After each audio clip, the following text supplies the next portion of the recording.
He wasn't the face of Chelsea. David Webb was the backbone. He didn't talk big, he just showed up and did everything. Scored the goal at Old Trafford, the one that made history. First FA Cup Final replay. One flick, one header, and he walked back like it was nothing. He once wore the gloves, kept a clean sheet.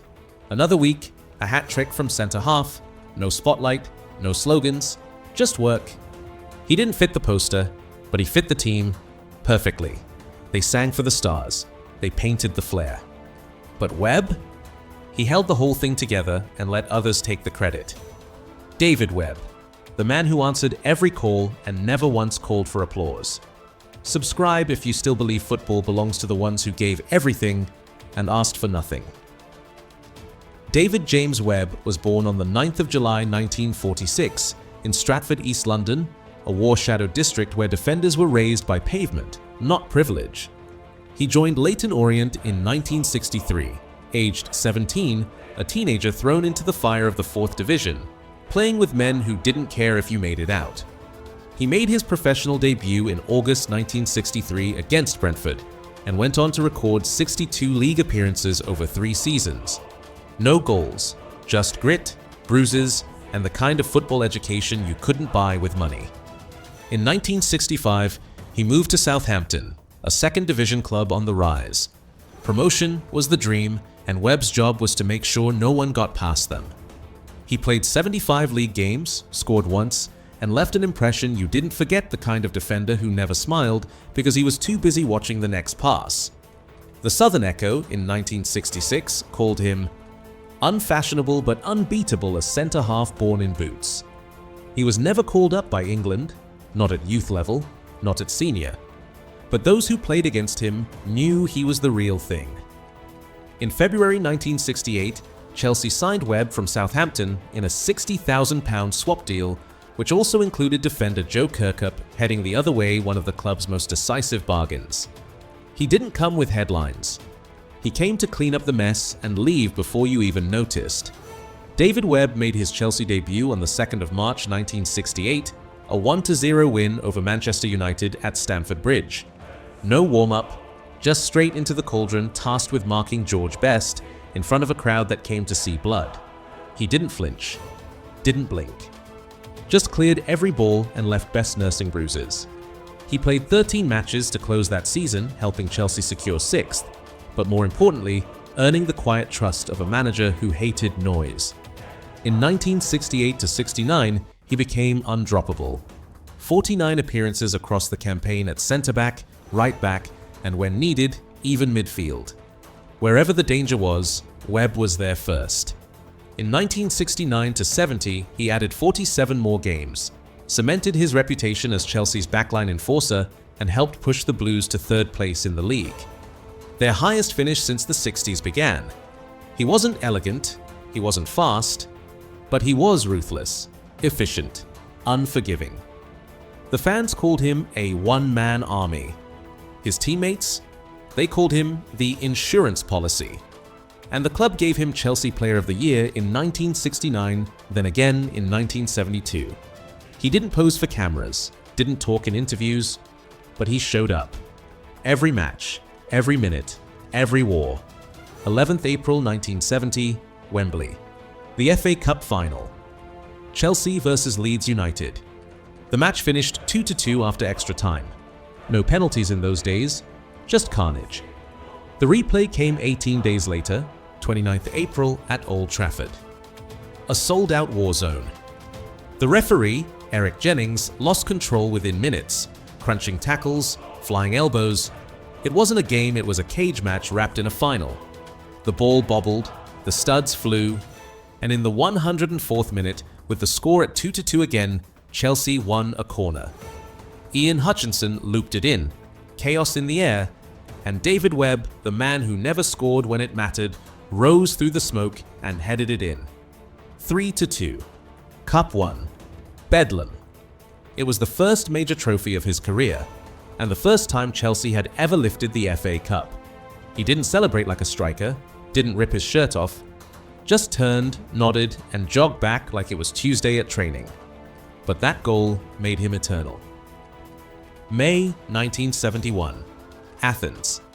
The European Cup Winners' Cup Final. Chelsea versus Real Madrid. The Kings of England against the Kings of Europe. Webb didn't blink. The first match on the 19th of May ended 1-1 after extra time. He played the full 120 minutes. Every header, every clearance, every shoulder charge felt like a war drum. 2 days later, 21st May, same stadium, same opponents. A replay. Because football in those days didn't forgive you, it made you earn it. Chelsea won 2-1. Goals from Dempsey and Osgood. But ask the players, ask the fans, they'll tell you, David Webb was the spine. He marked legends, closed down kings, and didn't let a single white shirt pass without punishment. It was Chelsea's first ever European trophy. And Webb? He wasn't the name on the score sheet, but he was the reason the score stayed what it was. After Athens, the climb ended. Chelsea's golden era began to crack. Osgood clashed with management, Hudson got injured, and the club's finances turned dark. But Webb stayed, quietly holding the backline as the walls began to shake. In 1971-72, he played 45 matches. In 1972-73, just 21, his knees began to scream, his ankles gave warnings. But he kept showing up, no complaints, no interviews, just Webb. By 1973-74, the team was fading. Osgood gone, Sexton gone. Webb? Still there, marking shadows, clearing ghosts. He played his final Chelsea match on the 13th of April 1974 against Southampton, the same club that gave him a stage, now waving him goodbye. In total, 230 league appearances, 21 league goals, and 299 competitive appearances in total for Chelsea. Scored 33 goals, won 2 major trophies, and never once played for England. They never gave him a testimonial. No statue, no chant. But those who wore the blue with him, they'll tell you, Webb was the man who never asked for credit, but always delivered the win. May 1974. Just weeks after his final Chelsea game, David Webb signed for Queen's Park Rangers. A free transfer, a quiet deal, no fanfare, just Webb slipping back into the game like a ghost no one expected. QPR were rising. Young, ambitious, and unpredictable. Webb fit perfectly. In his first season, 1974-75, he played 39 matches anchoring a defense that believed more in scars than stats. But no one saw what happened next. On 22nd February 1975, QPR's keeper Phil Parkes got injured mid-match. No subs for keepers, no gloves on the bench. So Webb put on the goalkeeper jersey and played the rest of the game in goal against Coventry City. He saved one, clattered a striker on a corner, and kept a clean sheet. QPR won 1-0. The crowd roared. Webb didn't even raise his arms. He just walked off like it was normal. He would go on to play 116 league games for QPR, scoring 7 goals, and becoming a cornerstone of their legendary 1975-76 side that finished second in the First Division, just 1 point behind Liverpool. He wasn't supposed to have a second act. But Webb never listened to scripts. Most players fade. Webb kept moving. In 1978, at age 32, he joined Leicester City. At Leicester, Webb made 33 league appearances, steady, disciplined, always the man managers trusted in transition. Scoring once and holding together a defense in free fall. 1 season, no fuss. Then came Derby County in 1979. For Derby County, he played 26 league matches, scoring once, before moving into his final spell at Bournemouth. A short chapter, but Webb never sat still.